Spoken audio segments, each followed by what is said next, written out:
Make a VN where the MC is making a mystery novel and one day falls asleep on their PC and gets transported into the VN that they are making. Fatan, you joke, but no, that's not the one I was going to go with. But it was going to be an isekai into a novel kind of story because I've read so many webtoons that are that kind of plot. And so the idea that I was going to do was a little bit of a mix of both kind of plots. One of them is the frequent plot of a villainess who dies and goes back in time into her body and redoes everything, you know, makes the right connections. They're not Love Island connections, like political connections. Every time I hear connections, I'm like, Love Island? Makes the right political connections to keep herself alive and blah, blah, blah. And then the other one is a girl who's reading a novel, gets really sleepy, and then goes into the novel and she just has to kind of deal with it. Like, she'll vaguely know plot points that are about to come up and knows about the political goings on in the world and what things might happen, and she uses that to her advantage. So that's the other one that I know about. So either way, there is some kind of foresight being used in these stories. I think the one I want to make is going to be horror themed. I'm very excited. I want it to be, the crux of it to be about dead ends and death being like this kind of recurring trend. Speaking of webtoons, I got an ad from MLM. Why did I immediately think multi-level marketing? Not the multi-level marketing webtoon, followed by a trip to Abu Dhabi ad. What did you two mean by this? Find love in Abu Dhabi. And also avoid the pyramid schemes along the way. Oh my god, an MLM about MLM. Could you imagine? Everyone's a 10, but they're trying to sell you terrible pyramid schemes. What a thing. Anyway, hello, good night, Cerise. Baton, it's time to start selling supplements to the elderly for your trip to Abu Dhabi. No! Don't do it. Don't do it. That's evil. All right. Good night. Are we ready for the vibes? I don't know what the vibes are, but we're gonna get ready for it. Whatever they may be. Oh, they're vampires. Okay, I've always wondered how slow time feels for adult vampires. This, I have a feeling, this is going to be like the classic renaissance of indie otome games, you know? This is gonna be it. For the fleeting time I was a vampire as a child, it was like a never-ending summer afternoon. I just get enough for Jerkules! Not yet, not so soon. I cannot stop it and I cannot contain it.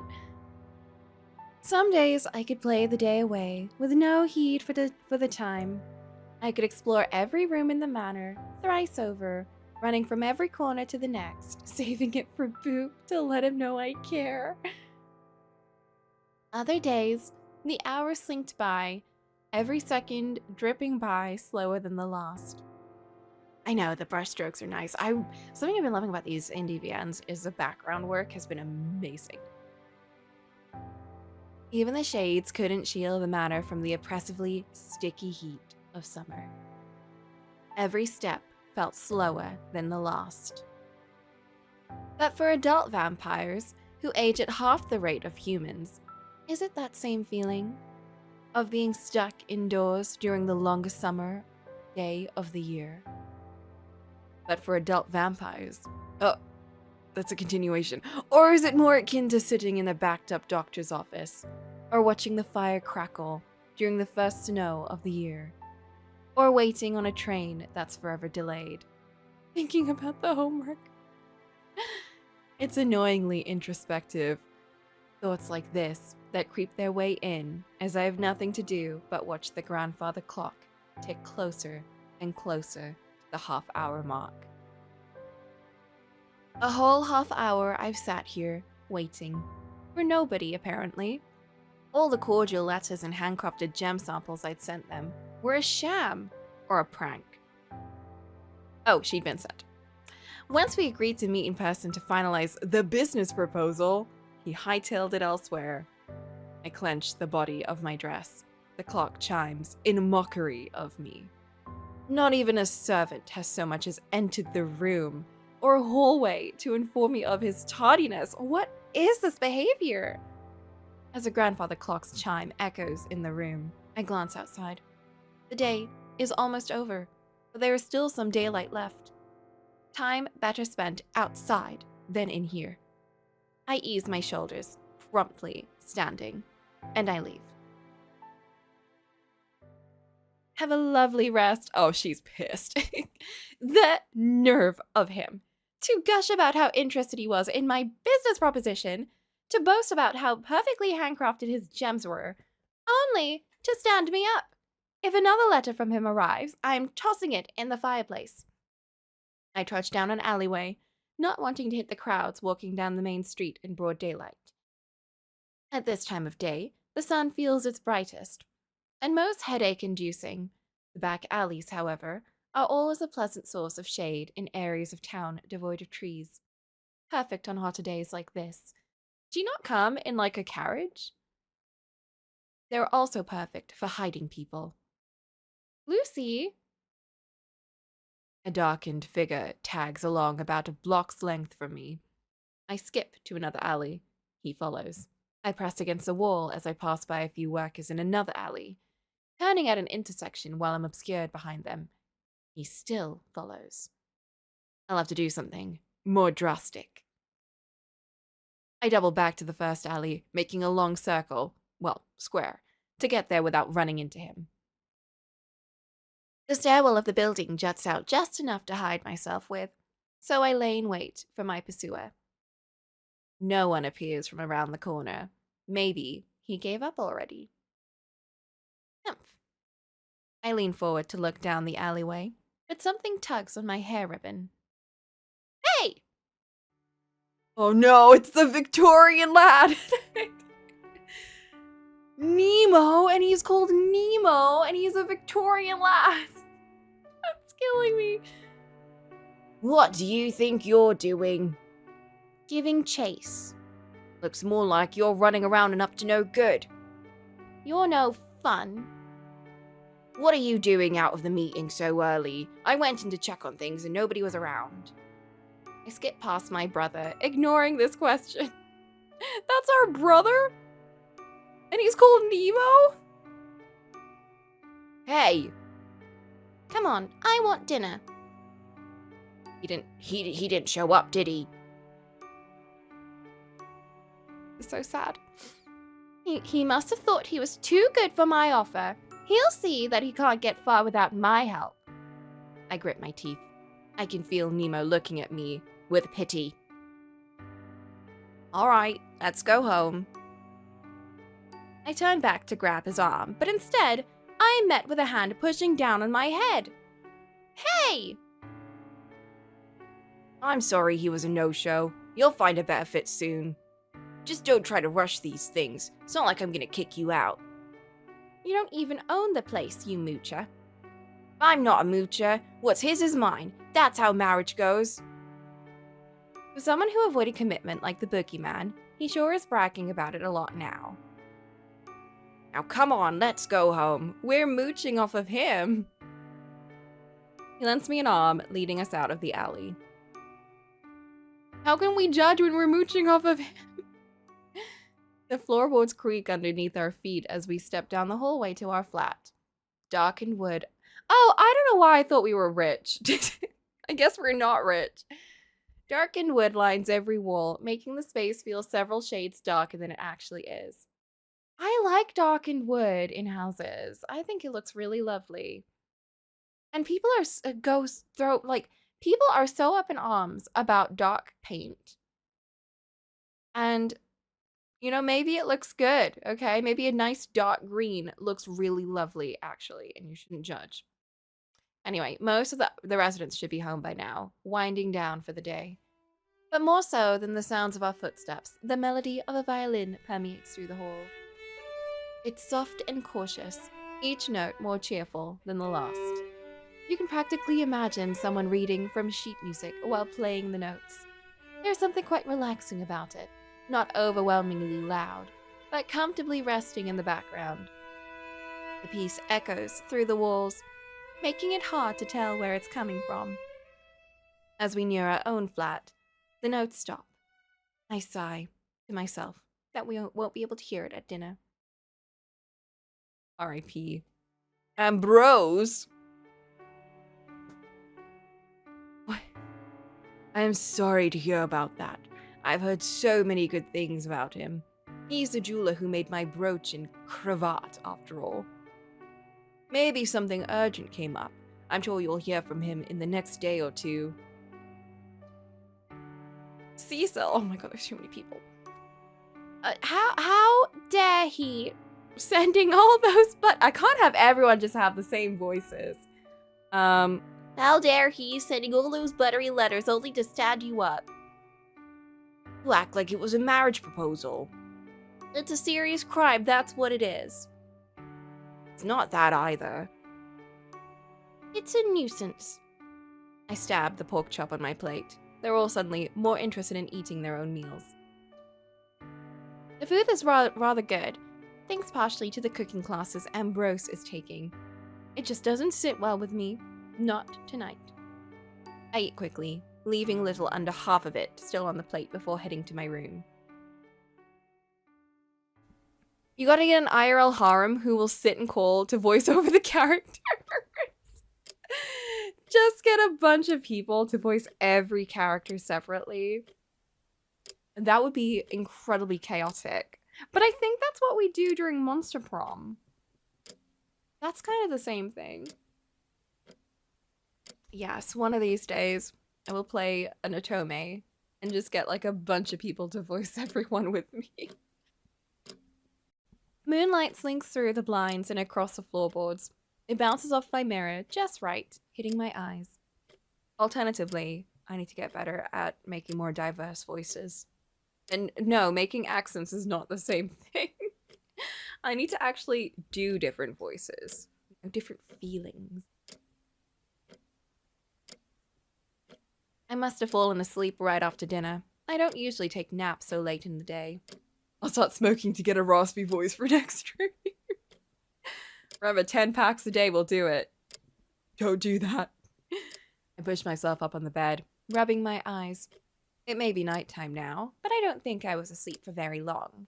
I can hear noises from the other room, so Nemo and Ambrose are still awake. Something on my nightstand glints out of the corner of my eye. It's my bottle of pills. Oh! A modern marvel of medicine to some, and an expensive hoax to others. Emeralds refined to the size of a pill have been found to be a cure for vampirism, effectively negating a vampire's heightened abilities and dependence on blood. At just the right size, they can be digested and dissolve into a person's body. Any larger, and they can be poisonous to vampires who are weak to precious gems. Oh, she's just eating emeralds. Oh. Taking pills regularly can turn any person, no matter how long they've been a vampire, back into a human. But whether that change is permanent, or only lasts while the pills are being taken, remains to be seen. While they are not a perfect cure, and are rather expensive to acquire at a small scale, they are highly effective. I hadn't had to drink blood in years, but I also haven't had to use my heightened physical ability in years.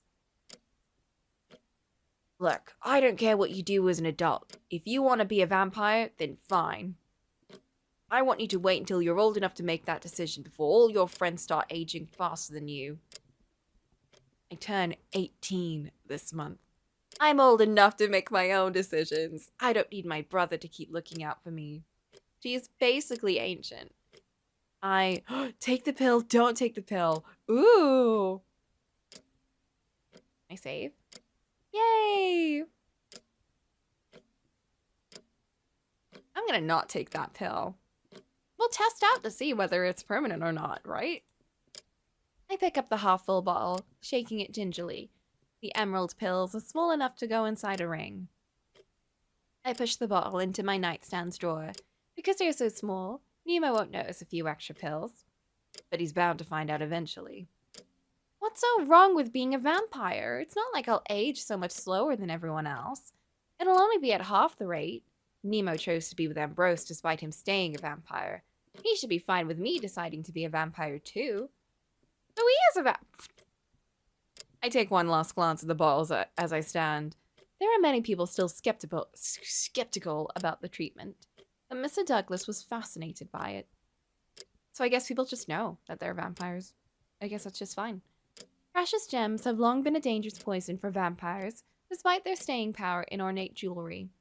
The thought of using them for medicinal purposes, rather than for looks or for harm, intrigued him. Or so I thought. Him standing me up today was a final nail in that coffin. Humph.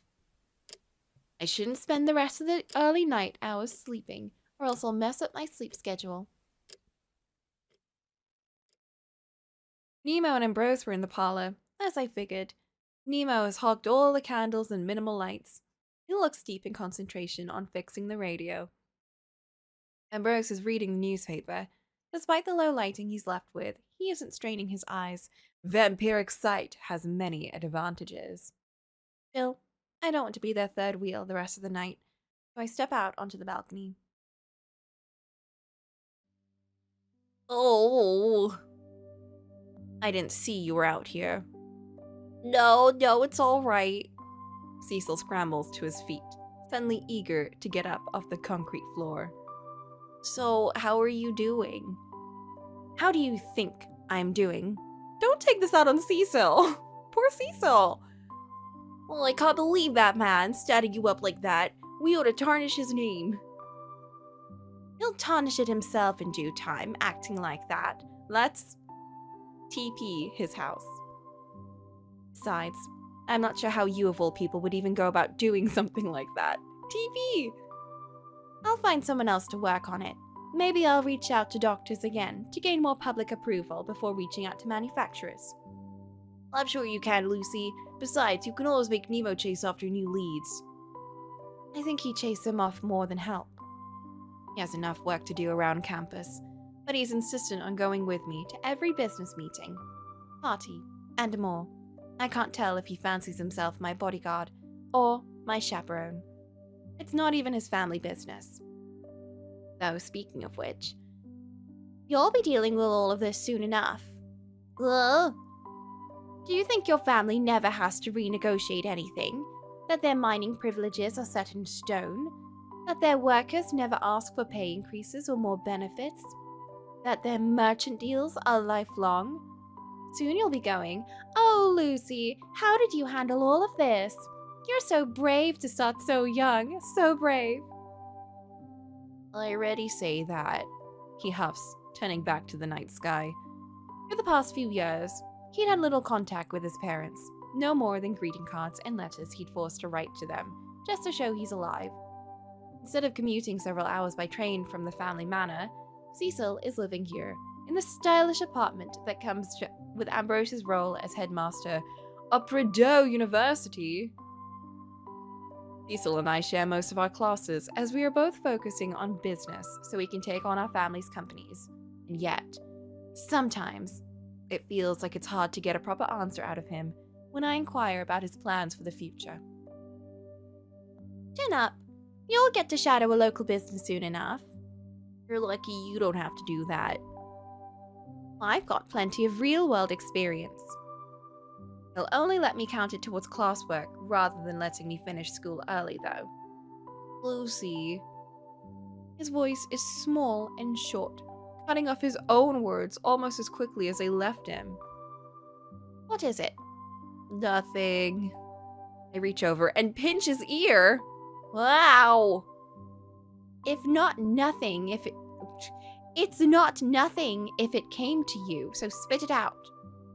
It was just a stupid thought, but I was wondering if this is what you really want to do.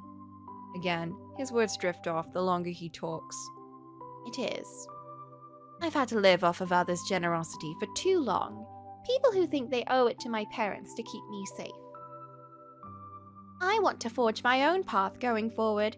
I want to prove I can be on my own. What does that say about me? Huh? Well, I'm sure you'll find a good business partner before long, Lucy. Speak up, Cecil. After a moment, it's clear he intends to leave the conversation at that. Cecil's family is from newer money, having made their living from mining operations for precious gems. While his ancestors may have sweated it out in the mines, the current generations live by signing deals with property owners, negotiating labor work, refining gems, and more. The idea of an opportunity has not been lost on me. Every time I bring it up or even mention it, however, he lets the conversation drop. Well, at least it's a nice night out here, isn't it? I match his gaze. Far beyond the rooftops, stars dot the sky above us. They shine back at us vibrantly, almost twinkling. I don't want to be so dependent on others anymore. I just want to build something myself. But how are you going to do that as a vampire? For all the prestige and respect they hold, the towering spires of Prideaux University do nothing to keep the sun from my eyes. Morning glare is so I'm so curious how that's going to affect the rest of this, now that we're a vampire. So consistent and forceful, most students go out of their way to take the long way around to the east entrance to avoid it. What? You would think the sun could be more considerate and less intrusive, given the number of vampires working and learning on campus. As for Cecil and myself, we often avoid the problem entirely by widening through the gardens and taking shortcuts that only make sense when you're setting out from the headmaster's apartment. Did I finish Donkey Skin? No, I did not. That game is definitely going to be a lot longer than... This is just a demo. Donkey Skin is like a full game, so that will continue on Saturdays. There won't be Saturday and Sunday. That was just for the first one because I wanted to get more of the story out of it instead of waiting a whole week. Yes, that will continue as regularly on Saturdays. The last thing that happened was we finally got out of the castle and we're dressed up in donkey rags and we are now working on a farm, which, as you can imagine, our lovely little Queenie is not very good at. And her I think the thing that got me the most was how much she lorded over the peasants. It was great. It was wonderful. Because she's, for the most part, quite a lovely character. Like, she's a nice person. But the amount of, like, queenliness and arrogance that is just instilled in her as a monarch is very funny. I joked about a village boy who cooks good. Was there one? No, there was not a village boy, but there was a village girl. But she's like 14, so I don't think anything is happening there. And this poor girl found our main character, found Kiona, passed out. She takes her into her home, makes her some bread, cheese, and wine. And then she's like, okay, I have to go back to work. And Kiona's like, oh, I see. And she's like, I'm being nice, but I mean, you need to get out of here. And Kiona's like, oh, but I would like to stay here. And she's like, no, no, what? And Kiona's like, yes, you have taken me in, so now I shall stay here until I find a more suitable place to stay. And this poor girl is just like, let's go talk to my parents. And then her parents are just like, why have you let this girl stay with us? Now that you've promised her this, we have to let her stay. And she's like, I didn't promise anything. And Kina's like, thank you very much. It was amazing. You offered me hospitality, right? And then the parents are like, you offered what? Oh. The little rascal. She's a little rascal. Oh, oops.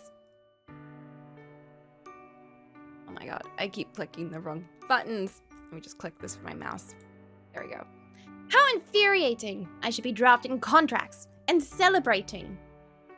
A rough sigh escapes me, more a sign of exhaustion than anything I am expecting out of the day ahead.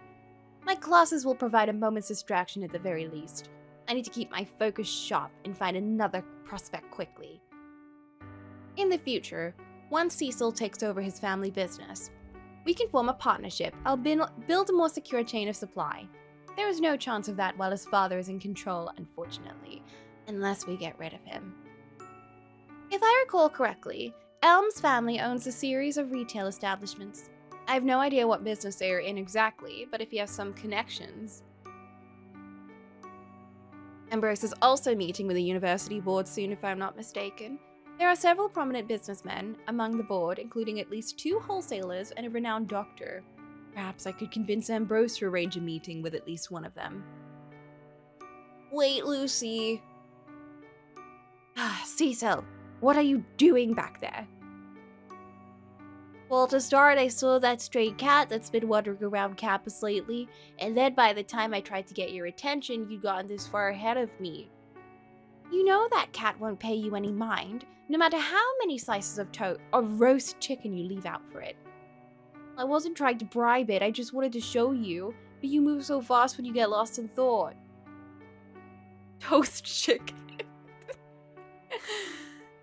I've not much choice in the matter, thanks to recent events. I'll have to sort it out, swiftly enough. My favorite place to chill at the lake is taken. Wait, like in real life? You have a place to chill at the lake? Oh, that sounds so lovely, but also horrible because you don't have it anymore. Just like, throw a stink bomb over. Throw a stink bomb and chase them out. Oh, you definitely will. You'll have all the merchants in the city begging to partner with you before long. And someday I'll be saying the same to you. Well, that doesn't come as easily for me as it does you, Lucy. He smiles, but I know him too well to leave it at that. He's been so unsure of himself lately. Cecil's more than capable of keeping pace with me, even if he doubts himself. He was up rather late last night, though. It's not often I see him so easily distracted either. I'll have to ask him about it later. Cecil has been my bestie since we were children. He always rushes to support me, even when it puts him in danger. Cecil, no! I only hope he isn't wearing himself ragged trying to keep up with me now. University gardens are always immaculate. Students and professors alike meander through its hedges, rushing between classes or taking leisurely strolls. It's also haunted, if you believe the rumors spun from mistaken sightings of marble statues in the dead hours of the night. 5 years prior, a series of vampire attacks terrified the campus and kept most from venturing out after dark. I suppose classroom rumors are a sign of Prideaux recovering from that incident. Oh, so vampires are not good? Damn normies, get out of my docks. 5 years, instead of a ghost. However, I see a tall, pale face beneath the lilac blossoms. Good.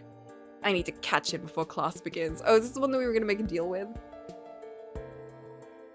Are you admiring the flowers, or have you been waiting for us here? Oh, these backgrounds. Oh, Lucy. He looks so disappointed. Oh, Lucy.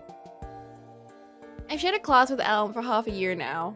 He saved both Cecil and I countless headaches in that time.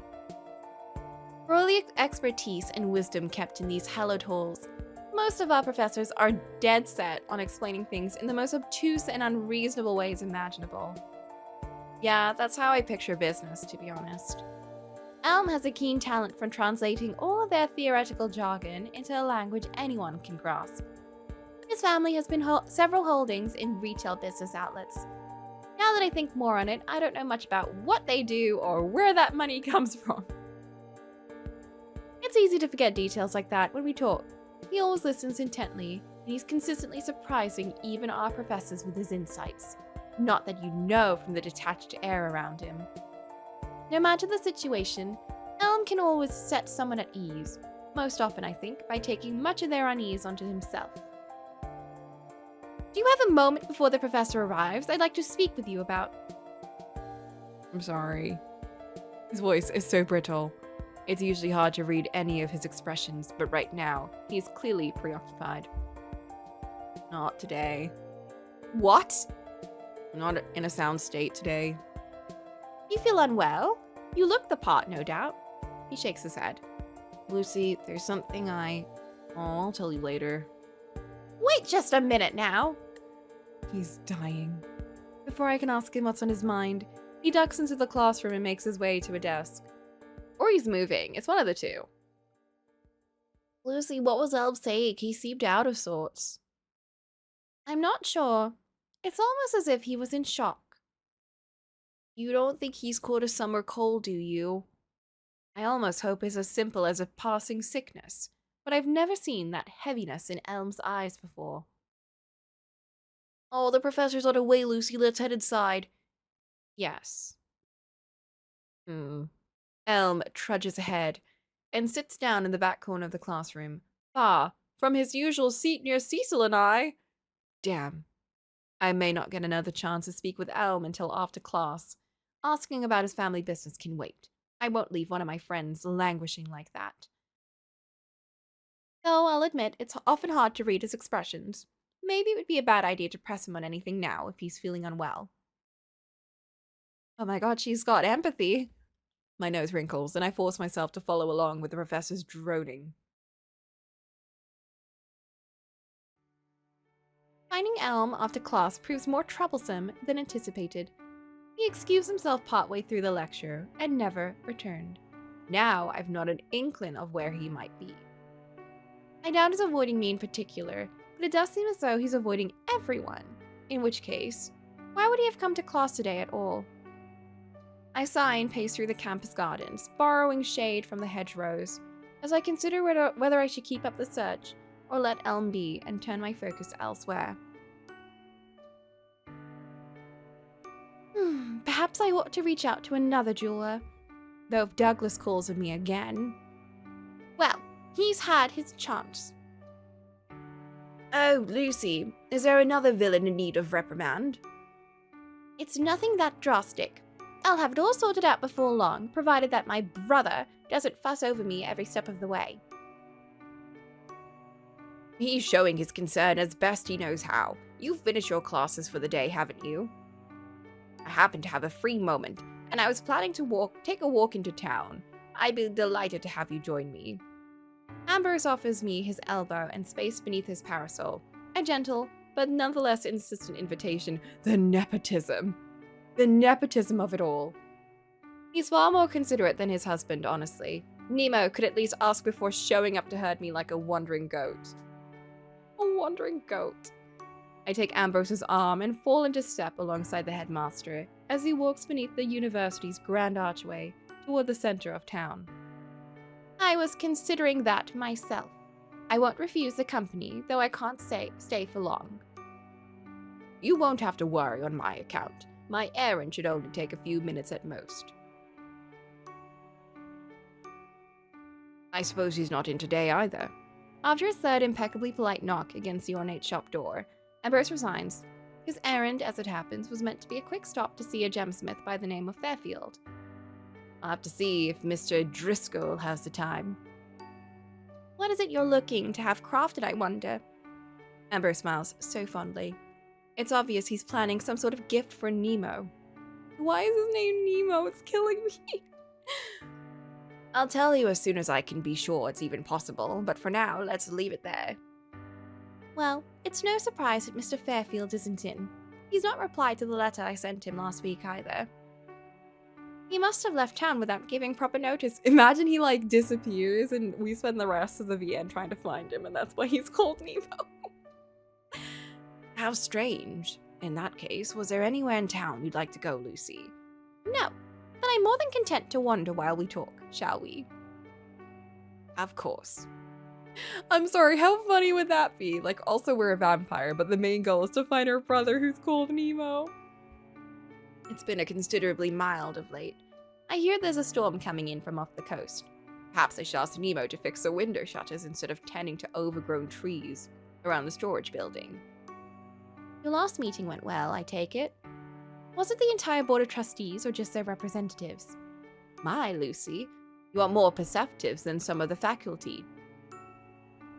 Ambrose closes his eyes and smiles softly, which I have come to know is a sign of resignation. I know he would rather we wander aimlessly and take the time to distract ourselves from business, but I can't even let a narrow possibility slip away. She has to use the nepotism. Well, she can. Before Nemo disappears. The board met earlier than usual. The storm I mentioned will make the roads unfit for travel, and many of them have business outside of Nuremberg.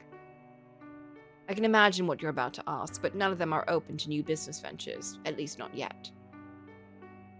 And how would you know for certain? I may not have graduated yet, but if any of them have any good sense. It isn't a matter of good sense, Lucy.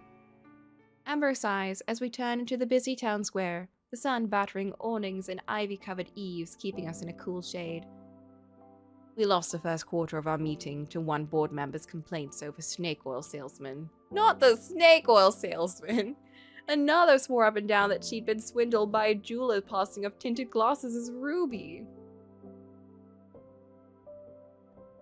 I know for certain a few of them would be interested in the prospect of a treatment for vampirism.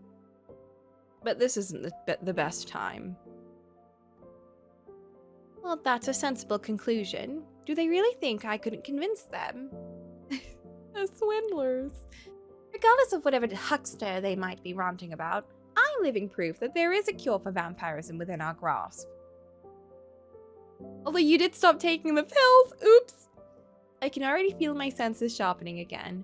I wasn't expecting my vampirism to return so quickly. But at this rate, perhaps it would only take another few days before I can use my blood arts again. Her blood arts? That would be more than enough to prove myself a vampire. And then... I have no doubt. Oh, okay. Is it pronounced vampirism or vampirism? It's probably vampirism. Faton, don't question me in my pronunciation. Whatever I say is true. There is nothing wrong with the way I pronounce anything. It is all factual and correct.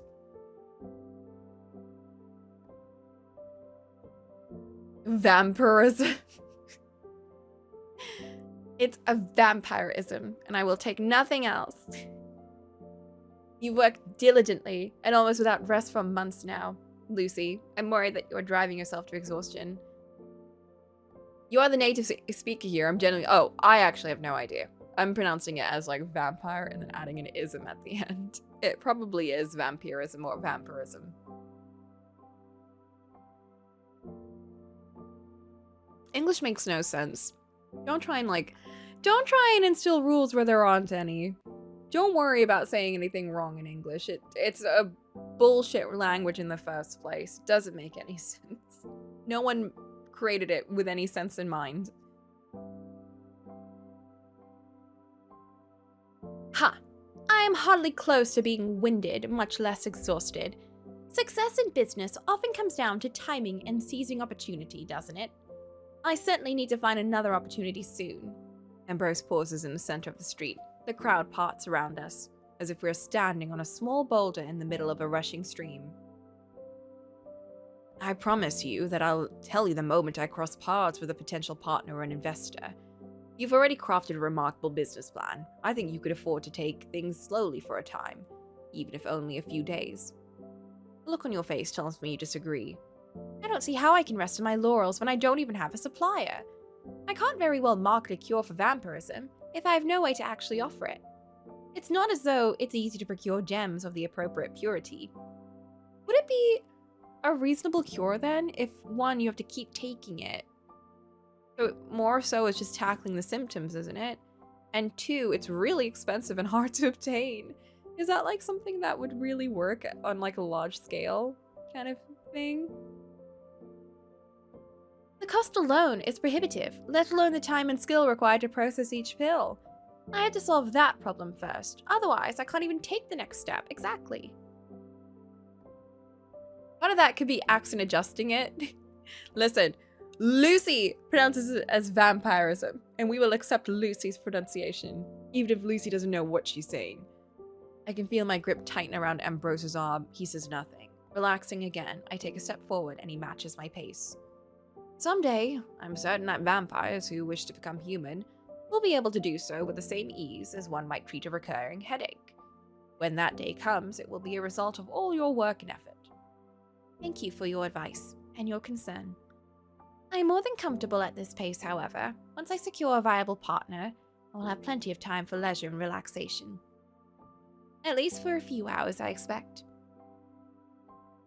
Yeah, Lucy gives me the air of someone who would say things incorrectly and then have it pointed out, and she would just, like, commit. She'd be like, no, you're wrong. No, you don't know what you're saying. And she'd probably put, like, a whole lore or something into effect. She'd, like, use her Nepo connections, and she'd make it so that everyone has to say it this way. Speaking of which, have you not heard anything from Douglas yet? Seems worried, far more than I expected he would, overhearing about a missed appointment. Unfortunately, I cannot afford sympathies right now. Not a word, but it hardly matters. I won't waste any more ink on unreliable cads like him. That's concerning. I can understand if he didn't contact you yesterday, but to ignore you into the afternoon, what if something happened to him? Maybe he's taken ill. We aren't far from his offices if you'd like to stop in. A waste of time, I'd expect. Thank you, though. And, like, no servants being around the house? That's so suspicious, girl. She's got the exact look that I want in the character that I want to make.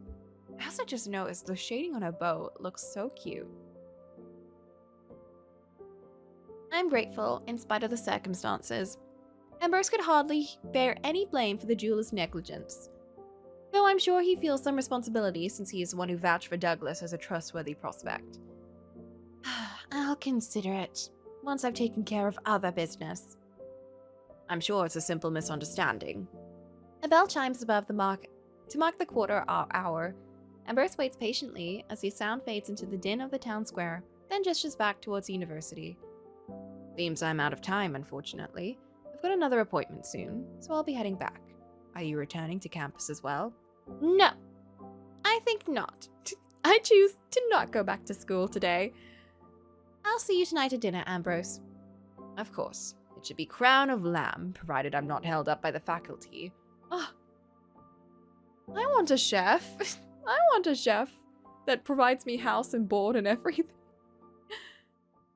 Ambrose turns, and I let the shadow of his parasol slip away, leaving me in the sun. Brighter than expected, nearly as bright as it was in my childhood. Are we okay? Do we burn? The afternoon crowds have filled the town square with laborers and tradesfolk winding through the bakeries and market stands on their lunch break. Carriage wheels and newly shod horses have a dull staccato in the air as they pass one another in the street. Shop bells ring one after the other. A large fountain babbles conversationally. The people gathered around it, and in the distance a small crowd applauds.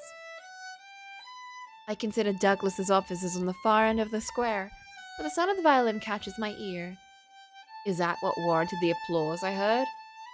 There's something both immediately familiar and uncanny. I've never heard this song before, and certainly never in this place. But the melody feels eerily nostalgic. I suppose a skilled performer can evoke all sorts of emotions in their audience. Let's see what sort of person the fiddler is. The quick triplets in rich vibrato echo through the plaza, but actually seeing the past a gathered crowd is becoming a hassle. A group of taller men in particular stand right in the middle, and I've half a mind to drag them to the back of the audience. There are people behind you, you dolts. I reach forward to pry the wall apart when the fiddler strikes a sharp chord and leaps up onto the fountain's edge. Alright, drama queen. They raise their violin up and their fingers dance across the neck. The audience claps to keep time. A bubbling warmth rises in my chest and I can't look away. She's about to sass about not being worthy of applause. Like, this is not that good, guys. They wear a mask, but they're clearly quite handsome. How do we know that? I mean, you know what? Anyone can be. Their slick back hair shines in the afternoon sun, and their hands cradle their instrument with a fierce delicacy. The sound, I don't know where they were trained, but the bursting with energy as if they can't help but draw their bow across the strings. It's enchanting. I've attended a fair number of performances in my life, from full chamber orchestras to unaccompanied singers in roadside taverns. It's been years since I've heard a performance so desperate and impassioned as this. The confident playing and good hair was enough to make it clear. She's like, I will manifest it. They have to be like, she doesn't care what's underneath the mask. She's like, they are now handsome, and that's it. It's almost like they're gasping for breath, and the violin is the only air they can breathe. Finally, the middle-aged man, barring my steps aside, and I move a bit closer to the front for a better look at the masked fiddler. Our eyes meet. What eyes? For a moment behind the mask, their bow hangs for a half a beat too long. And they hop back down to finish the song. Before I can find them again, a round of applause rings out and the people around me plead for an encore. Clasps of an instrument case shut. Are they leaving already? I need to get their name at the very least. A musician with that level of passion and talent could do better than busking in the square. I wouldn't mind hearing them play privately for me either. Nepo. Wait!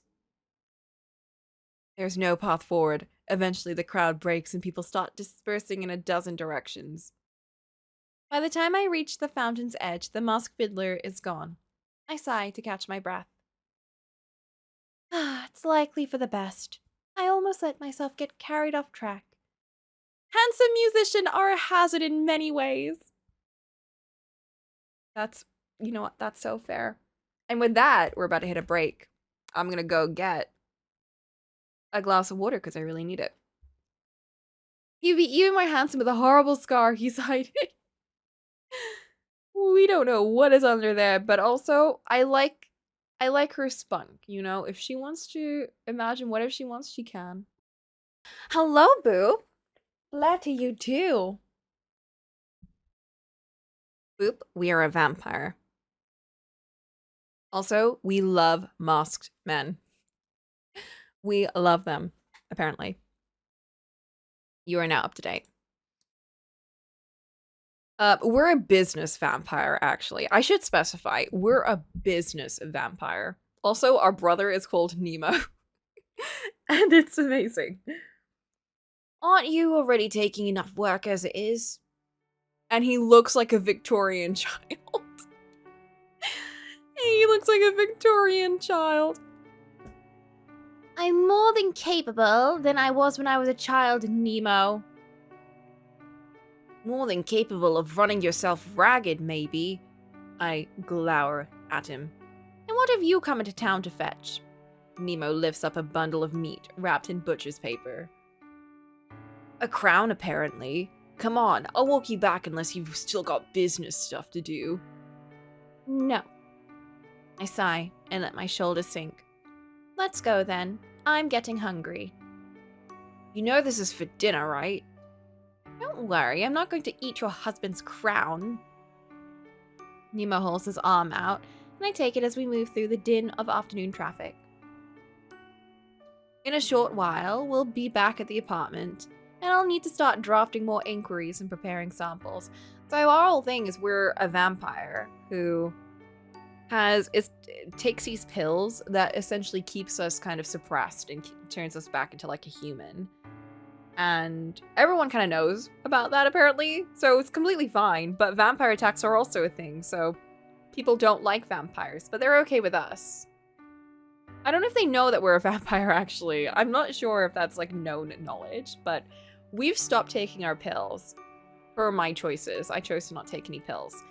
And our idea is that we'll show them that there are ways for vampires to, deal with their vampireness. And we're living proof. I don't know how that's gonna go, though. We might just eat someone, I don't know. I'll consider what Ambrose said earlier. If I can secure a reliable supply of gems, I can prove the treatment's effectiveness more easily. Also, the pills are emeralds. We're literally eating emeralds. No, I don't know how her body digests them. Maybe we just poop them out. I don't know. Maybe we like absorb the emeraldness of it and then we poop it out. The evening will pass uneventfully, and by the week's end, I'll forget about Douglas's audacity and insult. That calm, unremarkable future doesn't come to pass. Uh-oh.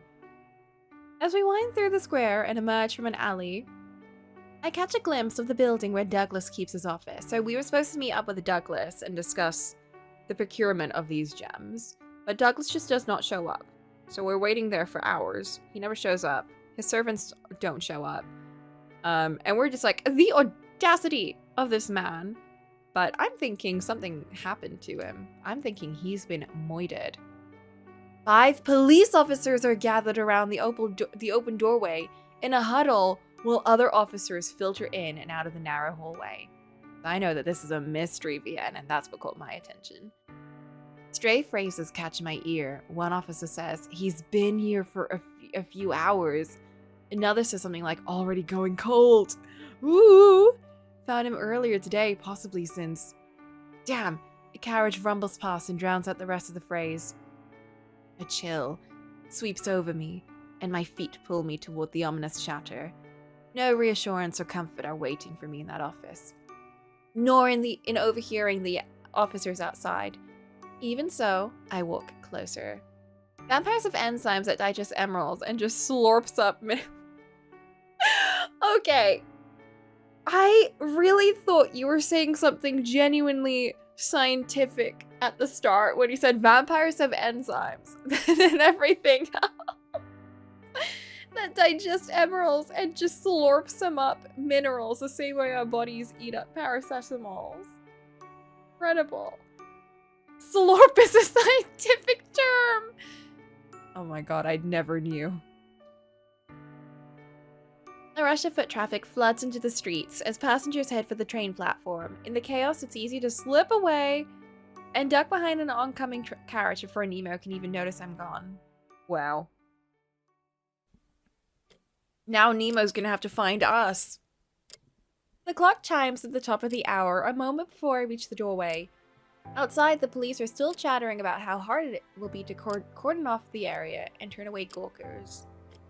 They don't seem too concerned with all the people passing in and out of the main building, though. It's almost embarrassing that I can slip in so casually without drawing a second glance. Douglas's office occupies the ground level of a fairly new, yet imposing building close to the center of Laurenburg. See if the neighbors have heard anything first, then finish documenting the scene. Yes, sir. You there, check the locks and all the windows for tampering. This one's looking a lot like the Fairfield case. I hear an officer's voice coming from an open doorway to my left. He continues, but I can't— oh, like a vampire case? I feel like I heard them mentioning that. I can't follow his words anymore. My eyes fall to a prone, rigid form draped across the sofa near the back of the room. One of the officers steps aside, and the face of a corpse stares back at me, with gaunt and glassy eyes. The officer's chatter confirms my fear. The man I was supposed to meet yesterday evening is lying dead in his office, with blood caked around his lips and staining his tie. Someone there! Clear out! This is a crime scene. No gawkers. My legs move before I can think clearly. Douglas is dead? How? When? The nearest doorknob is already in my hand. Good, it's unlocked. My shin slams into a low table and I tumble backward into an armchair. So they haven't seen us, I'm guessing. The sunlight stings my eyes as if I hadn't suffered insult enough. Then my vision adjusts. I've often felt the unnerving sensation of reliving memories in a dream. It's never happened to me in the waking world, though. Grandfather clock's chime echoes through the room.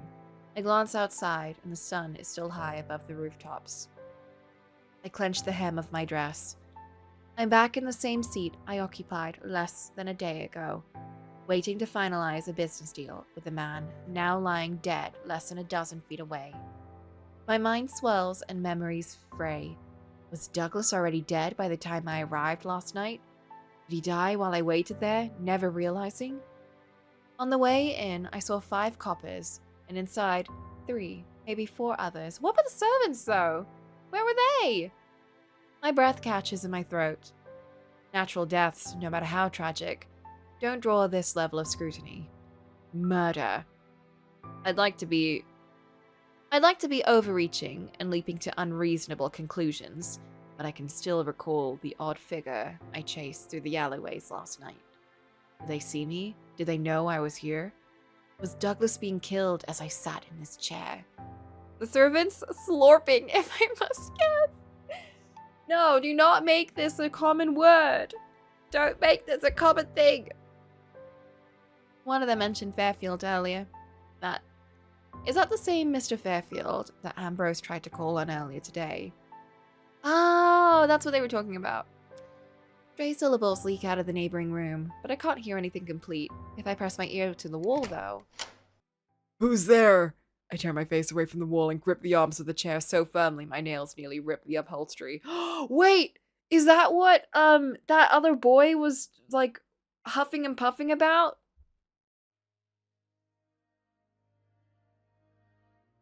This boy!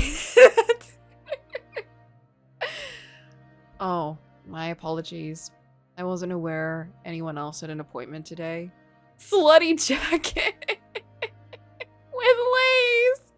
It's just a normal jacket! It's just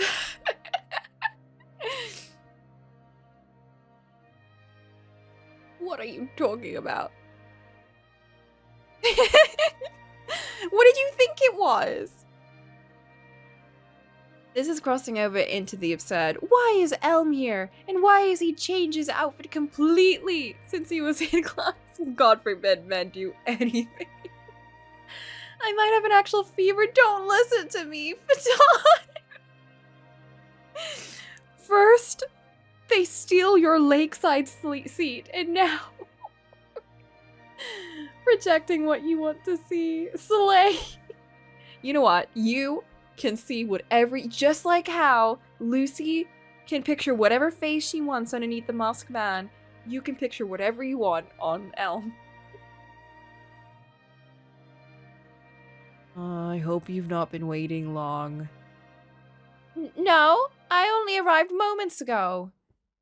Good, I can pour you some tea if you'd like. Wait, we weren't planning on staying? Wait, why is he so casual about this? No, thank you. If I may ask. Go right ahead. What exactly are you doing here? Like, why is he acting so casual? We were never planning on meeting him here. You got the choker collar band. Oh, he does. He does, actually. Oh, I didn't clock that.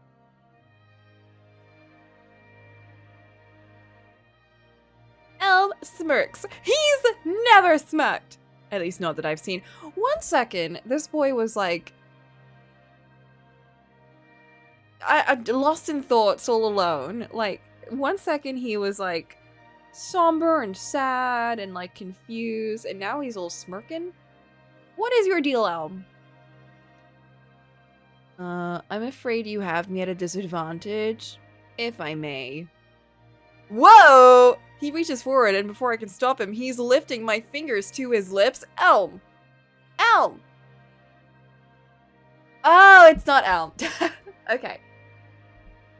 Alright, that makes sense. So this is a slutty one.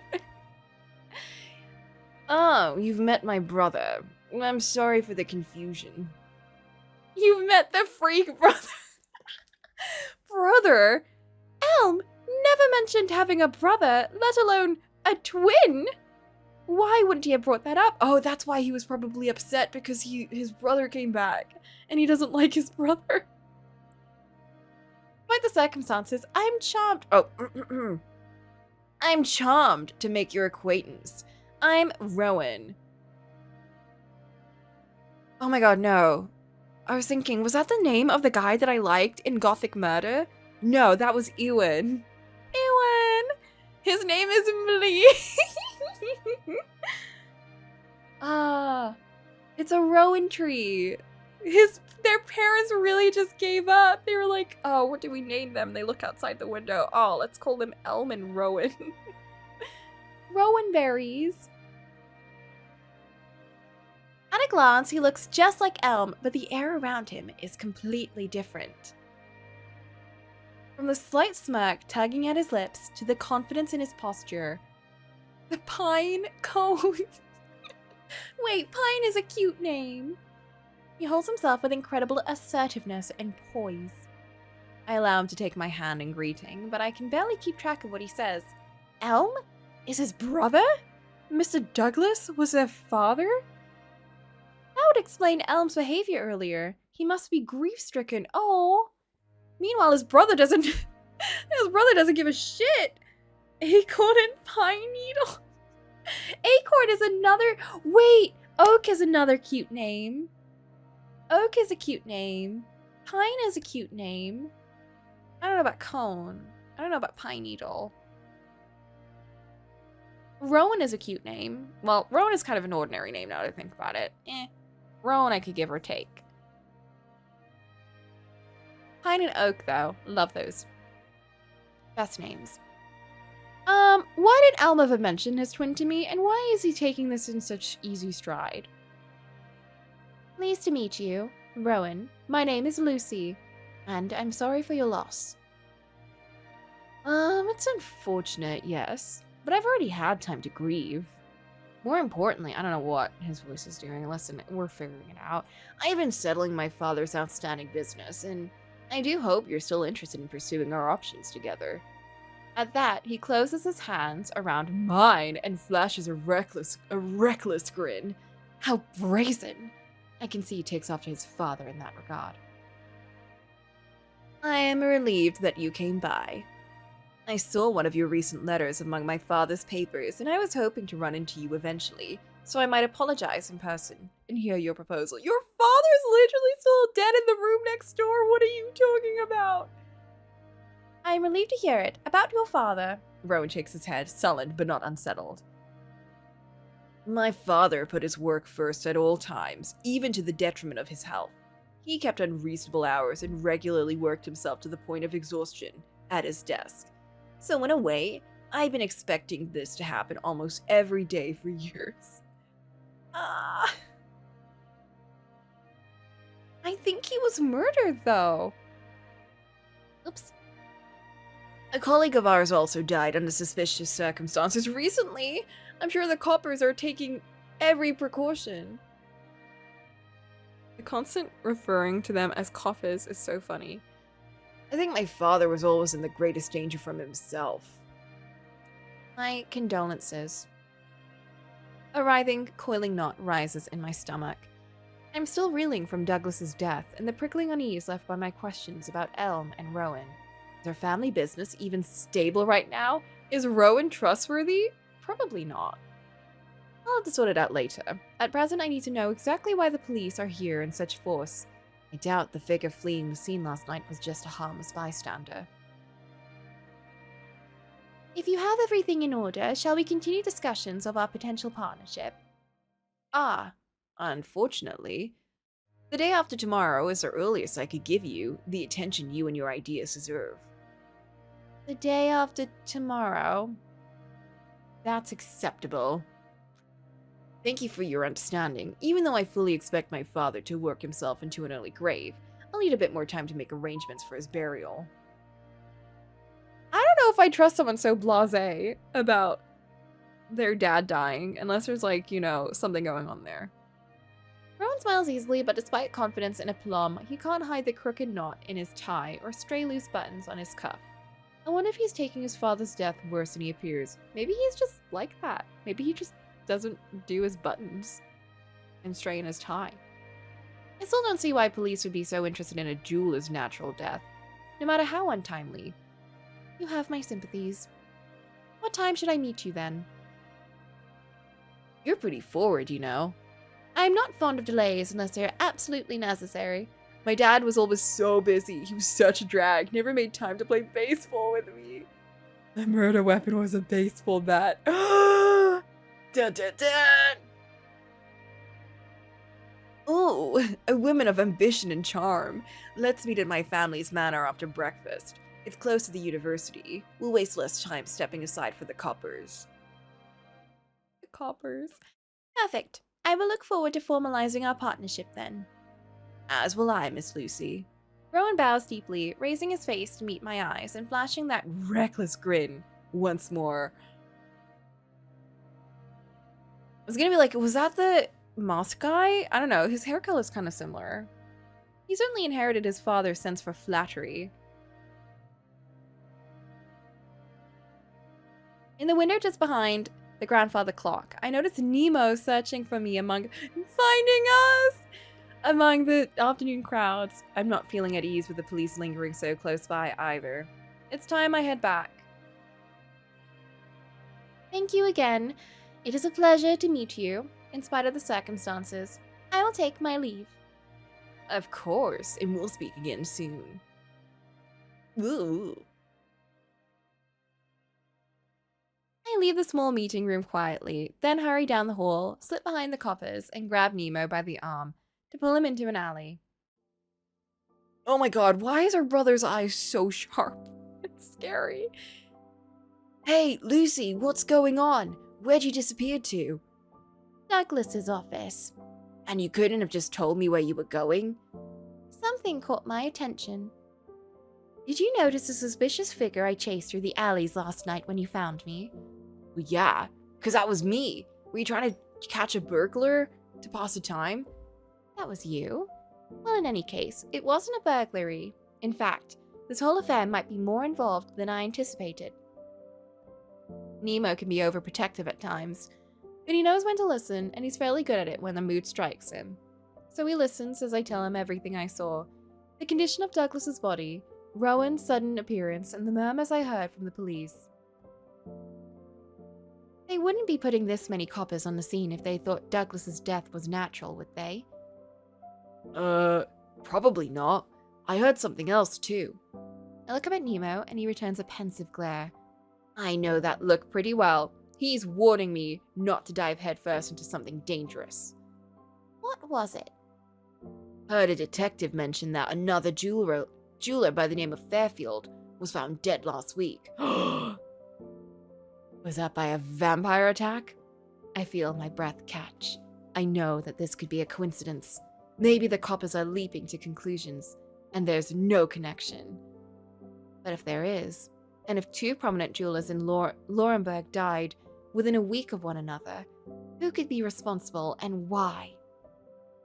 Do you remember how Fairfield died? No. That's the sort of thing they would have printed in the papers, though. You read the papers. At the most obnoxious times, in fact. If the emeralds were missing... But they can't eat full emeralds. They have to be, like, measured and everything. If they eat a full emerald, they die. Maybe it's a vampire hater. And they're gonna shove an emerald in someone's mouth. That's why I don't have to remember all of it. The paper won't forget. Fine. I'll have to ask the papers then. The men inside called for a chemist, by the way. Maybe they just nibble. They just give it a little bite. So I feel like with their pointy teeth, they would like chip their teeth if they did that. Douglas was poisoned? I'm not sure. He looked pallid skin, blood dribbling down his neck, staining his shirt, the emptiness in his eyes. I think that's just what you look like when you're dead. I'm no expert on these things. It's possible. We're a business gal. How would we know about poison? We talk about possibilities and contingencies on the way home. Not that Nemo knows how to navigate business with the requisite delicacy. We parted the university gates and for the next several hours until nightfall. I try and fail to find traces of Elle.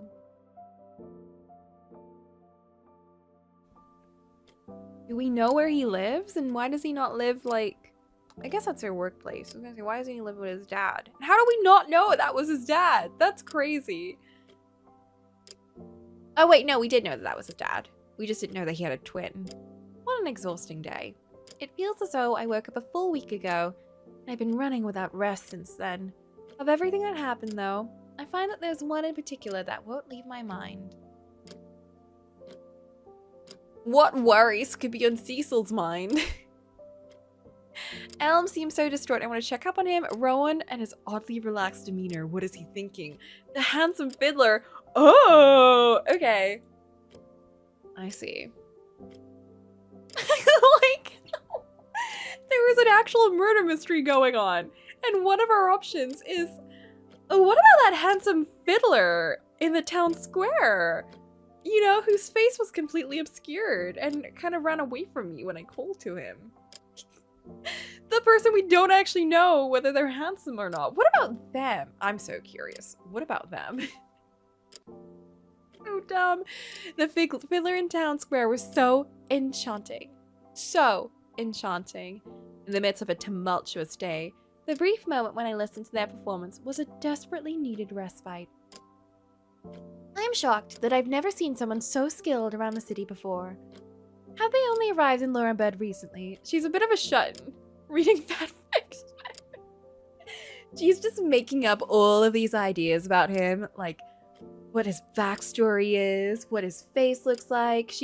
She would probably describe him as very kind looking with kind brown eyes. She would probably do that. I haven't heard of any new performing troupes or orchestral companies passing through. I suppose I could be a lone traveler, though. A mysterious stranger? I bet he isn't a disfigured murderer and instead a kind-looking man who will whisk me away. The mask they wear isn't common either. I wonder if... No, that's enough. I can't while away the night daydreaming about handsome musicians! Oh, for heaven's sake! If I'm fortunate, perhaps I'll hear the music again. For now, though, I should rest and recover from today's events. Thinking any further will only tie my brain into knots, and I've not the time to untangle that. And more than that, even these thoughts can't keep the ghastly image of Douglas's lifeless face from intruding into my memory. Sleep will help. Yes, I'll sleep. And I can only hope that tomorrow is a calmer day.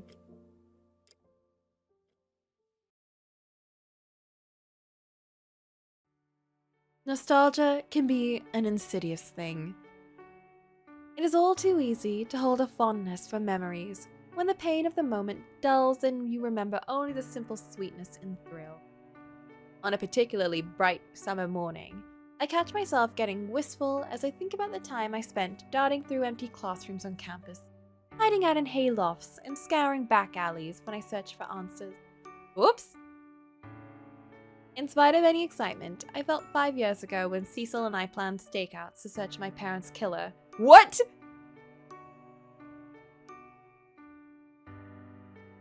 Excitement I felt 5 years ago when Cecil and I planned stakeouts to search for my parents' killer!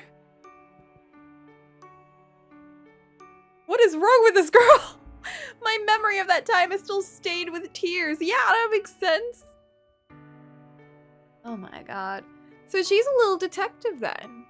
Whenever I feel a nostalgic pang, as I pass by a classroom and recall the fun I had roaming free in Laurenburg, I remember how many nights I spent crying myself into restless sleep.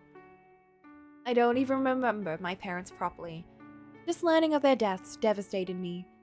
Tears and clenched fists and bared fangs and reckless adventure all led me to an even more painful answer in the end. Grief never follows a convenient course. There are rarely simple villains whose dispatch will close all your open wounds. Elm and Rowan lost their father just hours ago, a father they both knew and spoke to every day. Perhaps that's not right. I don't actually know anything about Elm's relationship to his family, do I? In all the time we've known one another, he never mentioned that he had a twin, or that his father was a prospective business partner of mine. I'm sure I mentioned the deal with him at least once while we were studying. Oh, so he didn't tell us that that was his dad. Rowan's face kept coming back to mind as well. He was charming, inviting even. If I hadn't seen his father's corpse moments before we met, I might have even had butterflies in my chest. The familiar mixture of confusion, excitement, and mystery on the edge of terror fills in the space between my thoughts again. I think we are just a fanfic writer. Sitting in the front of the classroom, I can't keep the whirl of memory and curiosity from distracting me. Rowan was so unfazed and moved on so quickly from his father's death. Was their relationship really that bad? If so, why is Elm so distraught? Even now, I can tell he's barely paying any attention to the professor, Though if he's close to his father, why has he never mentioned either his family or a sibling? She's a hopeless romantic, maybe a bit of a degenerate. Listen, she's not the one that brought up the slutty jacket. Of course, the most salacious possibility could be true. I already entertained and dismissed the notion that Rowan had killed his father to take over the family business, and Elm was living in fear of what might happen to him. It was my first immediate suspicion after leaving Douglas's office. Nemo and I both agreed that it was unlikely Ellie catching strays. I'm just saying. She wasn't the one who thought that. If Rowan were the killer, he could have chosen a far more convenient time and method that would draw less suspicion onto himself. I'm not fully convinced that he is innocent, of course, but I'd like to believe him. Perhaps I'm just extending goodwill to him because of my concern for Elm. If she did, she thought it quietly. Well, we do know that she imagines all sorts of things about handsome masked men. That will be all for today. We'll be discussing the next treaties on currency exchange later this week. Oh, I would hate to be in a business class.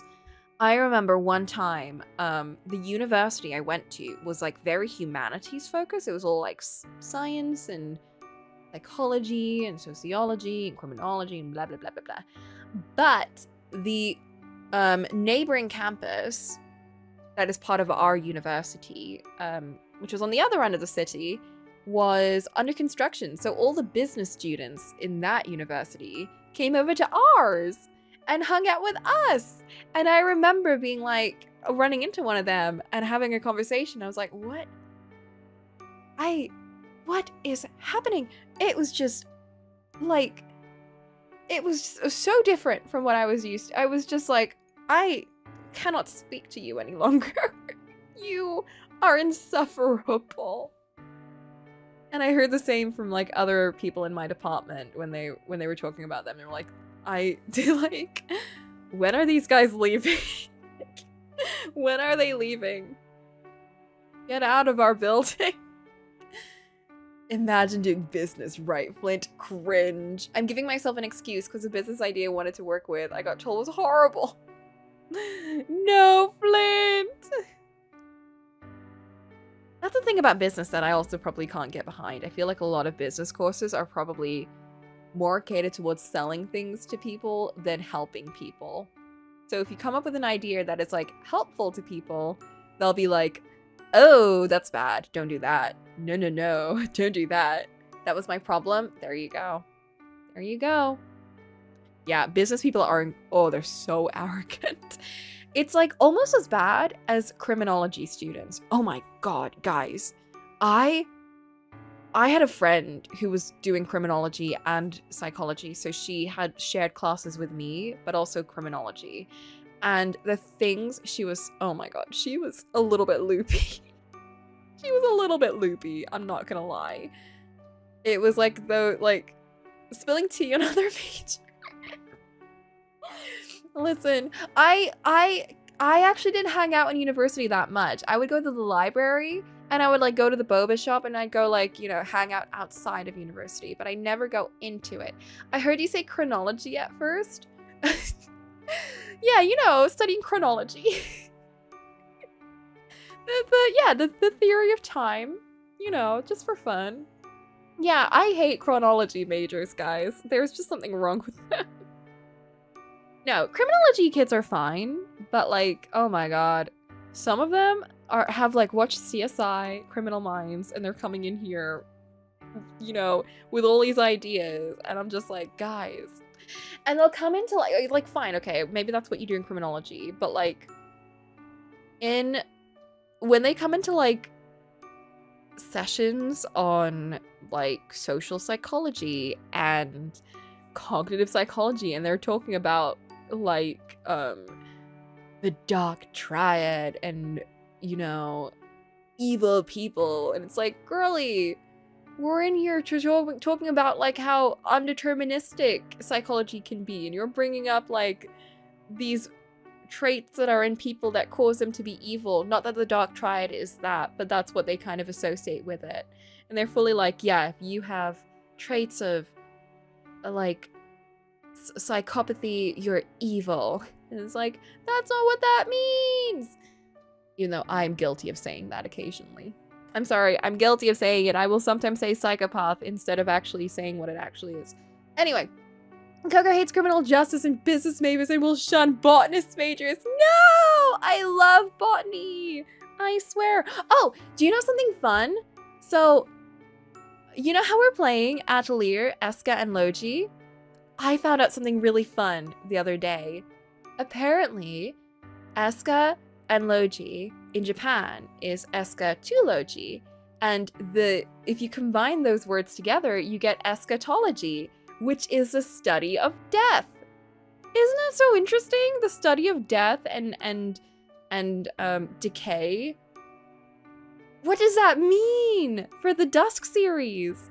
I'm very curious because there are some implications in the first in Atelier Aisha, and like, what does that mean that Eska and Logi are called what they are? And we're getting some interesting things about like the environment slowly dying. What does that mean? Anyway, I'm going on a tangent. My favorite Yu-Gi-Oh archetype, Chronomaly. Chronology students, I don't have the time for them. Oh my god. Dismissed. Wait here. Yesterday, I met your twin, Rowan. Are we gonna open up in a nicer way? A twin brother, truly? Oh, why did you tell us? Does he attend school here too? I didn't. There's been like a lot happening lately, so... Yes, I heard about your father.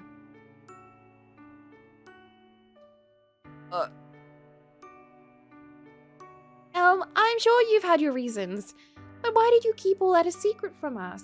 I may be entering into business with your brother, and I want you to know. I stopped suddenly, and the rails of my thoughts vanished beneath me. What am I expecting of him now? What is it that I really want to know? I don't know. Elm looks exhausted and anxious. There was a miserable icy weight in the pit of my stomach. And why do I feel so incensed? It's nothing worth mentioning. We should get going.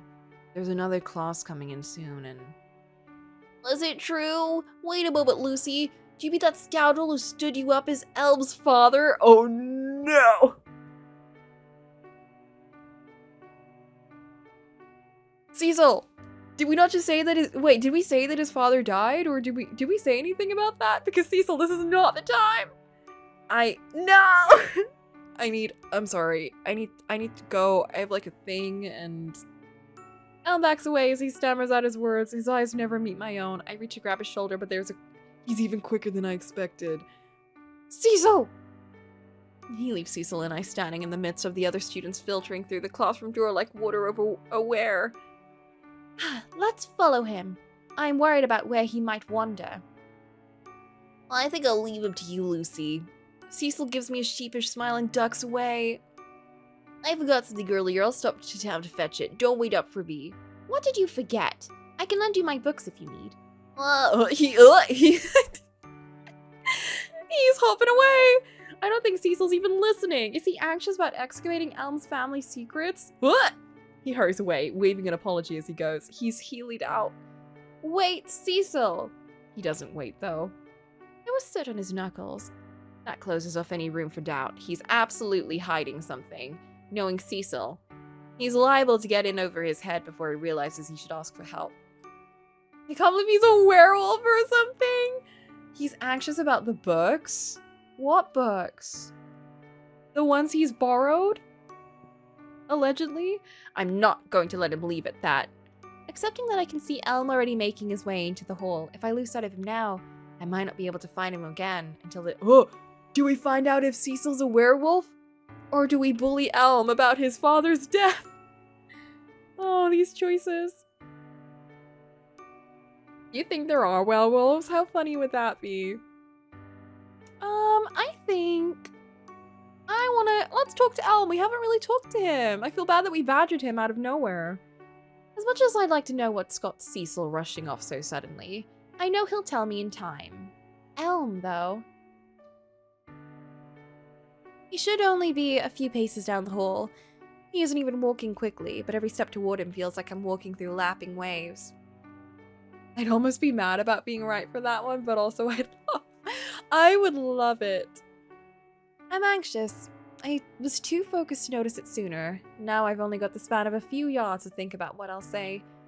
I need to know why he kept his twin's existence a secret. What do I say to someone who lost their father just 2 nights past?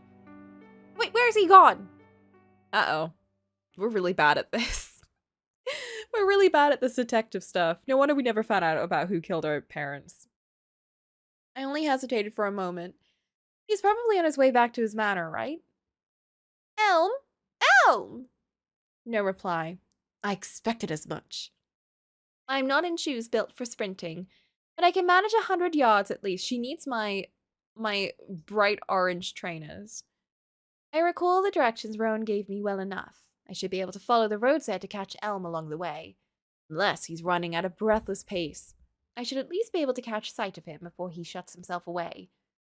I can easily keep up this moderate pace for longer if I need to. But I don't. There's no reason to keep running. I move past a pair of sullen, downcast faces beneath a looming lilac arbor, and I stop. I'm not out of breath, but I still feel my pulse quicken. I sit down beside the stoic marble. Do you think her heart rate is higher than mine? Do you think her resting heart rate is higher than mine? I feel like I'm quite active. I walk around a lot, but for some reason my heart rate is terrible. Perhaps Ambrose was right. There are things I might miss if I rush too quickly, straight ahead. The flowers here are lovely. They only bloom for a day or two. They'll be gone once the storm passes through. Beside me, Elm's face is just as graven and dark as the statues keeping watch throughout the garden. His voice doesn't carry a tremor, and it is softer than usual, almost wary. A shame, then. I'm sure Ambrose wouldn't mind if we cut a few to keep before the wind carries them off. Whether the headmaster minds or not, I don't think your brother would let you steal the gardener's shears again. The next thought doesn't form completely in my mind. Elm and I both linger uncomfortably for a moment. Elm tenses briefly as I reach up. For now, I'll have to do without asking about Rowan. I pinch the stem of a lilac high on the arbor, twist it swiftly, and snap it off the vine. I offer it to Elm, rightly proud of myself. I don't need to steal anyone's shears, fortunately. It seems you don't, Lucy. She's so proud of her ability to snap off flowers. He's smiling, at least a little, which is significant for someone like him. Oh. So, Elm takes in a slow breath. You heard that my father died the night before last? Yes, I'm sorry. No. It's not. I didn't expect it. I thought it wouldn't happen for decades. My father wasn't the most present man. He worked from before sunup to long after sundown, week upon week. He especially threw himself into work over the past several years. I always thought he would work away his grief in time. Grief? I wanted to talk to him. It was the day that we were supposed to meet. You don't have to say more than you like. If you want to talk about your father, though, I've got a better set of ears than the Founders. I tilt my head toward the marble bust beside us, and Elm chuckles lightly. They are attentive, at least. With some effort, Elm rises to his feet, and accepts the lilac I plucked as he does. The sight of him bringing the petals up to his nose, smiling at the scent, and then placing the flower in his breast pocket is unexpectedly beautiful. She really is just like this. I'm sorry. I've been avoiding you and Cecil lately. Would you like to walk with me for a while? What? Oh yes, by all means. Thank you for the flower and coming to find me. I hope you didn't expect I'd let you languish here on your own. Cecil would have come with me too, but he had werewolf things to do. Something I'm going to ask him about tonight. Why did he rush off like that? And these vines are so old and well tended. I doubt even a hurricane could stop them from blooming year after year. Haha, if only it were that easy for us. I can hear bitterness pulling down Elm's quiet laughter. We walk on through the garden, and soon through the university gates and into town.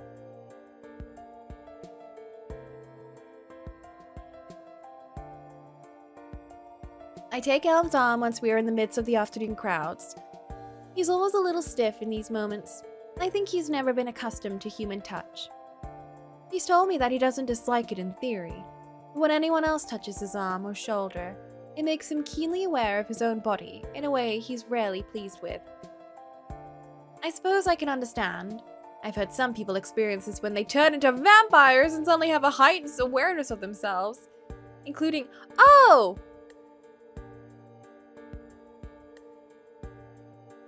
Is the school for, wait, did I just completely read over it? Is the school for vampires? Is it a school for vampires?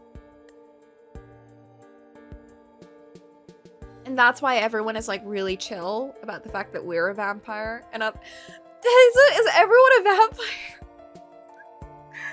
Guys, I might be dumb and I might just not have read that.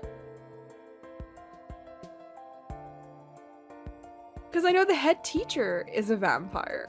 So maybe he's running a... Okay. Anyway, in Elm's case, though, I always wondered if it wasn't just that he spends so much time in his own mind that he rarely gives his body a second thought. Time slips by us slowly, as if we are swimming against its flow, walking slowly as the sun drops toward the rooftops of Laurenburg.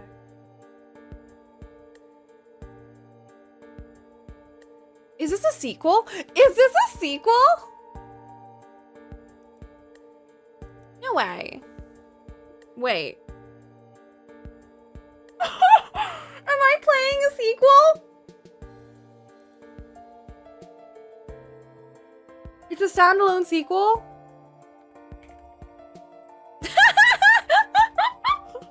So brave. So brave. Oh my god. Yes, so Amaranthine Moon is a new one. With no toes! Not the standalone with no toes! I thought you were making like a point, like, just standalone but with no toes. And then like, what? That's so funny. Oh no. Okay, interesting. So I'm not a full dummy. We stop by a clockmaker, one of those old shops with yellowed windows and a faded sign above the door. The brass handle on its entrance was smooth and worn from the weight of thousands of hands. Elm stood there transfixed, singularly focused on an open pendulum clock. With shifting gears, the small city moved around its base with porcelain carriages and ladies beneath lace parasols, shifting at each quarter hour.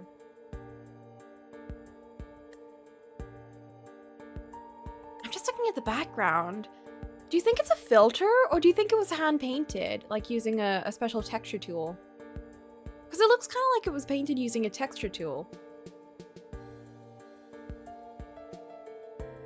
I don't know. Look at it, you two. He barely spoke above a whisper. Isn't it wondrous to see every part laid out and fitted together so finely? Eagerly agreed. And the two spent a fair while, excitedly chattering about the marvels of precision engineering.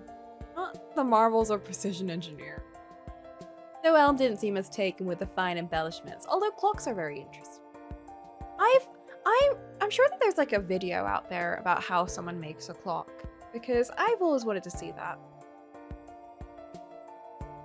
Rather than a decoration in each piece, Elm stared at the whole mechanism as if he were gazing at the night and mapping every star. It is laid out and plain to see, every piece and part in harmony. I can almost hear his words from all those years past, as clear as the chime of the clock. He's certainly a strange fellow, but a reliable friend and a steady presence. Perhaps that's why seeing him so shocked has left me unnerved. Up ahead of us, a young couple walks away from an alleyway stall with absolute glee. A middle-aged man with a brilliant sapphire necklace and matching cufflinks is waving goodbye to his lost customers and beckons Elm over with the same motion. His table full of rings and pendants, all set with enormous gems, which is why I'm confident he's a thief or a counterfeiter. Ha ha ha, yes. Welcome. You two seem to be enjoying yourself. Why not get something for your bow there? My jaw nearly drops, mostly because of the quality of the gems in front of me. A topaz nearly the size of my thumb, without a single impurity. I would, but I forgot my wallet. A blatant lie. Why did he think I was the bow? Come now, you might think these are Prince's treasure, but I assure you, they are more reasonable than you expect. You see, sir, madam, these are reconstructed rubies. We've concocted them in test tubes and grown them to a tremendous size, all for less than a miner's monthly wage. Thank you, but we will be on our way. Reconstructed rubies? Caught your eye? These are a marvel of modern scientific ingenuity. I saw a bunch of these in the Natural History Museum when I went there. There was a whole gem exhibit, and there was a whole exhibit specifically for synthetic gems. And there are some gems that I think are just synthetic, but I never knew. Like, they're just, like, naturally... I think emerald is one of them? Is emerald natural occurring? I think emerald was just synthetic.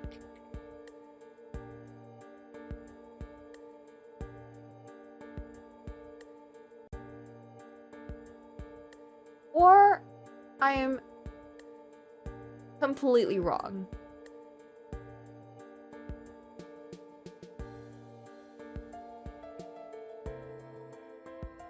I might be completely wrong. Never mind what I just said. But we can make synthetic emeralds. I know that much. What are you expecting a response? I don't know shit of dick about, but... I don't know. Sometimes y'all know a lot of things about random shit, and I don't know anything about it. And I bring something up, and you're like, actually. Me, when I started talking about Child Genshin Impact, and Fee corrected every single thing I said. I said it with so much confidence, and they were like, no. Saddest day of my life. I am familiar. I've borrowed a book on the process if you'd like to see it, back at the campus library. They're lovely. Oh no, it looks like he's taken with a pair of ruby hairpins and hasn't caught my meaning. Yes, indeed, a perfect pair of identical hairpins. See how finely the silver filigree fits and braces a precise cut of the ruby? Like stars blossoming on a vine. The perfect gift for a lady with beautiful hair. Truly a lovely set, wouldn't you say?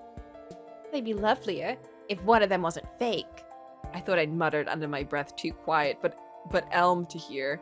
But judging by the color now draining from his face, I must have been louder than I intended. The vendor squints at me and leans far over the table, thrusting their hairpins towards me. Young miss, why not try them on? No, thank you.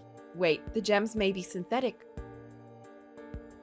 But the settings here are finely crafted, and that's a high grade of silver too. The ornamentation on one hairpin is worth more than he's charging for the pair. Oh. Well, Lucy? Ah ha ha, I see you're taken by their beauty as well, aren't you? Try them on. I guarantee I've got the finest synthesized gems in the city. No, you haven't. What was that now? Just as I thought, his cheery demeanor only held up while he thought we might still be gullible. He's traded out his honeyed flattery for a sailor's rasp. Unfortunately for him, I have spent weeks reading about the latest chemical research into synthesized gems. Unfortunate for both of us, really. He is neither a thief or a counterfeiter. Either way, he is drastically overestimating how large synthetic gems can grow with the latest techniques. If I'm not mistaken, I think some of these pieces are worth far more than you're asking. You should get them appraised, otherwise I'm afraid you might be losing a fortune. Thank you for the offer, but we'll be on our way. Elm has shaking out the distraction on his face. He shoots a sharp glare at the vendor before we walk away. Now, you listen here. Ow! He is grabbing my wrist with a vice grip. I heard you slander my goods. Apologize. Should I apologize for being too generous? Clearly you don't know what you've got your hands on. Let go of her. Elm immediately wrests the man's arm away and stands between the two of us. It's amusing to see the older man shrivel under Elm's gaze. I didn't realize he could be so intense, if I'm being honest. They stare one another down for a moment before the vendor, a thief more likely, lowers his hands and steps away. This twink scaring him? That's so funny. Lucy, let's go. Yes, and quickly. This guy scaring someone away? Elm turns down the street, and I glance back at the likely thief as we go. What? I only noticed a glint of a blade when he's already rushing up to Elm. Elm hasn't noticed a vendor charging, and I expect the older man thinks he'll catch us out easily. I think Elm suffered enough recently. This shoddy cad could stand to suffer a bit more. I don't have my full vampiric strength yet, but I should be more than quick enough to twist a knife from his hands. Oh, let go of me!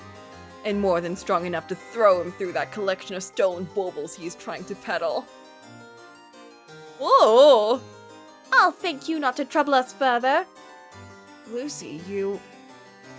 Wretch, slanderers, I'll have the coppers on you. Not likely, considering how shady your business is. He's still scrambling up to his feet and shouting, but I've already thrown his knife up onto the nearby rooftop. I doubt he'll be much of a threat to us. Imagine it rains and the knife falls and kills someone. Lucy! That's dangerous! Pompous vampires don't look down on me, so they do know that they're vampires. In a bit of fit, he throws a large emerald brooch at me, and it hits my neck with a dull thud. I flinch, expecting a flash of light and a searing pain, but nothing happens. The brooch falls to the ground and the stone cracks on impact. Well, would you like to ruin any of your other merchandise while you're at it? Leave me be, wretched cretins.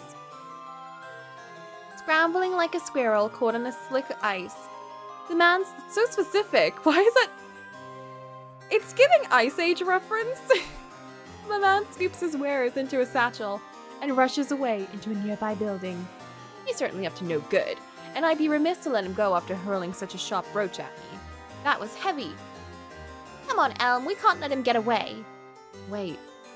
Just as I take off after the suspicious vendor, Elm grabs my hand to stop me. For a moment, I can't speak, as we now realize how tightly our hands are clasped together. Not so soon. Oh my god! We separate shortly after. It is hard to meet his eyes until we begin walking back to campus. How would you respond if a twink just grips you up like that?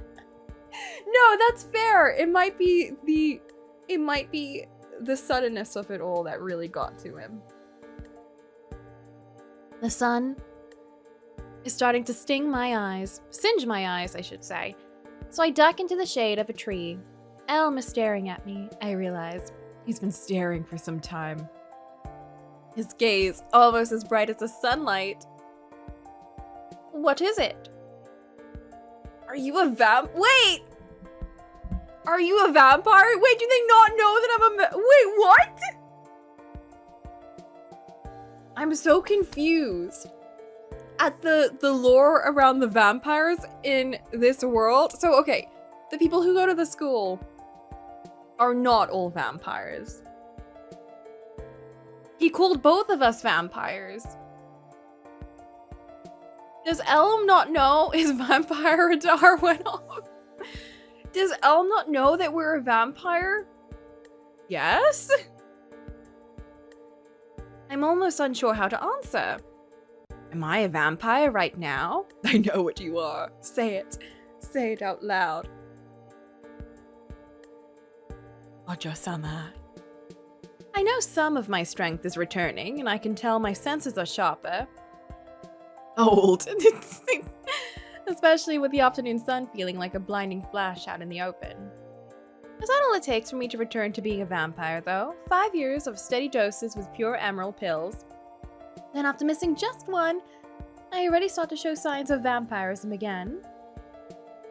If that's truly the case, I'll need to adjust my estimates for treatment plans. It may be more of a chronic condition that needs steady maintenance rather than a condition you can reverse or undo. Well, that's trashy. Who can afford, constant streams of emerald? And you have been all this time? He sounds eager, almost excited. I haven't seen him so wrapped in attention since he helped a professor explain the origins of modern economic models. Elm, you're so boring.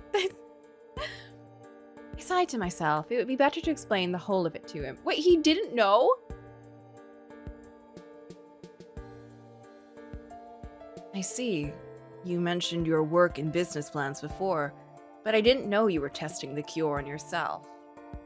It was my brother's idea, though now that I know just how quickly the effects can fade, I might thank him for being so insistent.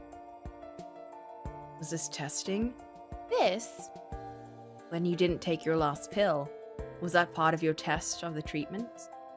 Was it? That was just me making bad decisions. What were my thoughts the night before last, when I stared at my pill bottle before setting it back down unopened? I don't know. It was like someone took control over me. Want to see how it felt? I don't know. I'm still not sure. Need to see how long it took for the cure to fade. Okay. So, the smart decision would be the third option, because that is likely what she would do. The me option was the first one. I wanted to see what it would be like to be a vampire. Again. That's why I chose that. Do we go with her? Or do we go with me? Or we could go middle and be like, I don't know. One of those. I think I've already pushed her into decisions that probably, I don't know if she would do or not. So I'm gonna go with this one. It wasn't anything calculated as that. I was just nostalgic for the time I spent as a vampire in my youth. So I stopped on a whim to see how it felt again. I can't say I missed the harshness of the sun, though. Do you have fond memories of your time as a vampire in your childhood? That's not an easy thing to answer. Yes, I suppose. I see. He's staring at me so intently. Does he realize his face is getting so close? That's fascinating. He's backing away. For someone so quiet and calm and solemn, he's surprisingly bold. He almost seemed entranced. Is he so fascinated by vampires, or just by me? Like, if you don't like the sun, you don't deserve vegetables and fruit. Maybe she likes vegetable and fruit, but she just doesn't like being destroyed by the sun. He's a fang fetish. Is